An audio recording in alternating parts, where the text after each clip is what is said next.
Greetings, you resplendent griffins. I hope you're doing well. My name is Graham, and welcome to the Crack-A-Pack here on LRRMTG. Please consider subscribing to our channel.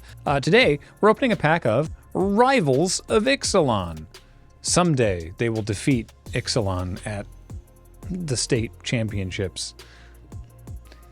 Anyway, this pack was given to us by Matt at PAX East 2018. So thank you, Matt. Let's get into it.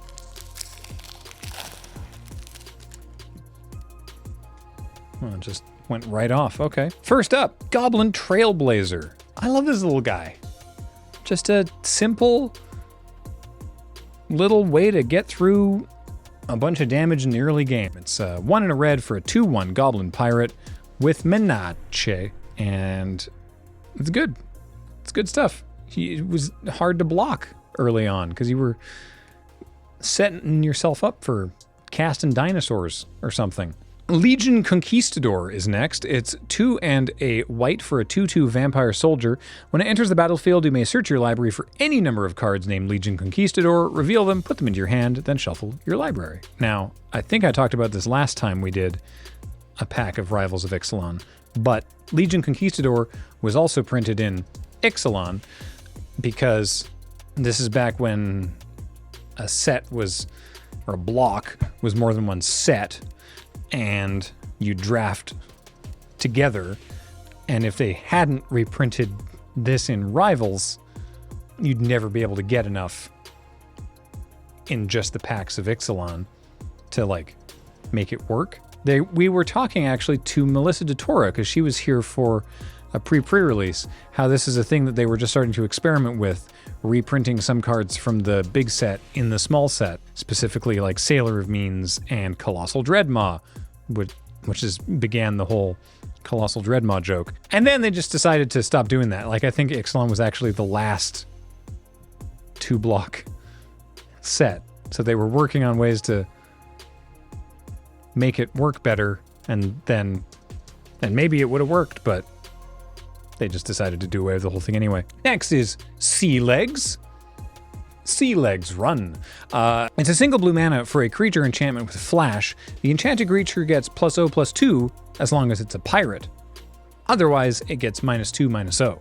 So the pirates are tougher, but a non-pirate has no power because they're too busy horking over the railings. Flavor. Gross. Dusk Charger. 3 and a black for a 3/3 horse. With Ascend, if you control 10 or more permanents, you get the City's Blessing for the rest of the game. And Dusk Charger gets +2/+2 as long as you have the City's Blessing. 5/5 for 4 is pretty all right. But still, it's not, Dusk Charger's not like astonishing. Still, in general, Ascend was a pretty cool mechanic. I don't know, I kind of liked it. Gilt Grove Stalker is next. It's 1 and a green for a 2/1 Merfolk Warrior. It can't be blocked by creatures with power 2 or less. Yeah, another sort of weird quasi-evasive attacker. There was a lot of ways to sneak little creatures through, which I think was kind of neat. Such as Voracious Vampire. 2 and a black for a 2/2 Vampire Knight with Menace, and when it enters the battlefield, target vampire you control gets +1/+1 and also gains a Menace until end of turn. So it begets its own keyword for a turn. Also, this vampire just like fed on a dinosaur. It's hopped up on that dino blood. That's got to have side effects, right? Surely. Bombard. Big ol' Bombard. Come on down to Big Bill's Big Bombard.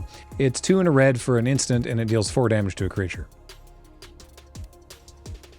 I think it is a verb and a noun, actually. I think you bombard things, like I think you bombard a ship with bombards. I think you just stress the syllables differently. Like to bombard, as opposed to have this bombard. I think I'm right about that. Snubhorn Sentry is next. It's a single white mana for 0/3 dinosaur with Ascend, and if you have the City's Blessing, it gets +3/+0.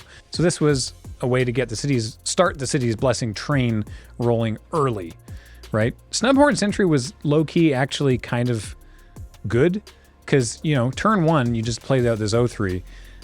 You already have 2 permanents. And if you can just sort of keep curving out, keep hitting your lands and playing things, then, you know, turn 5, suddenly this is a 3-3 that you only paid 1 mana for. Okay. It's also nice because early in the game, it's a little blocker, which is handy. Late in the game, it's a 3-3 for 1, which is, it's a better thing. I'm talking limited as always. It's better to draw, you know, a 3-3 later in the game than an 0-3. So once you've already achieved the city's blessing, the blessing of the city, it's a nicer thing to draw later in the game. I don't know. Snubhorn Sentry is kind of cool. Kite Sail Corsair is 1 and a blue for a 2/1 human pirate, and it has flying as long as it's attacking. On defense, forgets everything he knows about flight. But on attacks, oh, he'll sail right overhead. Yeah, good for the aggressive pirates deck. Traveler's Amulet is a single mana for an artifact, and for 1, and sacrifice it, search your library for a basic land, reveal it, put it into your hand, and shuffle your library. Yeah. Good old Traveler's Amulet. All right, we're into the uncommons now. We've got Foul Orchard. It enters tapped, and it's a land. It enters tapped, and it taps for black or green. Absolutely. Sadistic Sky Marcher is another one of the very good vampires in this set. There's a lot of good. The black-white life gain vampires deck in this set, very spicy. 2 and a black for a 2/2 vampire soldier. As an additional cost to cast it, reveal a vampire card from your hand or pay 1. So it's a 2. Oh, and it has flying and lifelink. Sorry, I buried the lead there a little bit. It's a 2/2 with flying and lifelink. So either it's a 2/2 flying lifelink for 3 and you reveal a vampire card from your hand, which is very good, or it's a 2/2 flying lifelink for 4, which is, you know, less good. But the chance that this is a 2/2 lifelink for 3 it's a high chance, and that's a very powerful card. Dire Fleet Neckbreaker. This was for the red-black aggro pirates option, which also existed, and this was the best card for that deck. 2 black-red for a 3/2 orc pirate. Attacking pirates you control get +2/+0. Sometimes you just resolve a Dire Fleet Neckbreaker and win the game on the spot. And I don't feel too bad about it. Got an island and a city's blessing token, and our rare is Jade Light Ranger. Oh, Jade Light Ranger was an all-star in standard around this time. It's ridiculous. 1 green for a 2/1 merfolk scout. When it enters the battlefield, it explores. Then it explores again. Explore, by the way, is reveal the top card of your library. Put that card into your hand if it's a land. Otherwise, put a +1/+1 counter on this creature, then put the card back or put it into your graveyard. So this could pull 2 lands off the top of your deck, pull 1 land off, and become a 3/2, and you could choose whether you leave that card there to draw it or it goes in your graveyard, or you could filter 2 cards and make this a 4/3 for 3 mana. It's very good. The pack as a whole, in terms of like value, is a dollar, $1.05. Yeah, so like not what we're gonna call like a value banger here, but you know, if we're drafting, I'll take Jade Light Ranger and be very happy about that. So no problem there. Thanks to I think it was Matt. Actually, I can see the ballpoint pen, which was pressed very hard into this Goblin Trailblazer. Yeah, Matt from PAX East 2018. Perfect. Great. Thanks, Matt. Very much appreciated. If you want to send us a pack, you can do that to the address on your screen. Obviously, don't feel obliged, but you know, if you would like to. If you'd like to support us in a way that is not sending us packs, you can do that too. Mostly just by watching and telling your friends and leaving a comment and all that sort of fun stuff. But if you want to get more monetary about it, you can do that at the Patreon at patreon.com/loadingreadyrun, which we hugely appreciate. Until next time, I've been Graham, joined by James on Tech. Matt edits these, Heather gets them online, and you've all been here too, so thank you. Talk to you next time. Bye.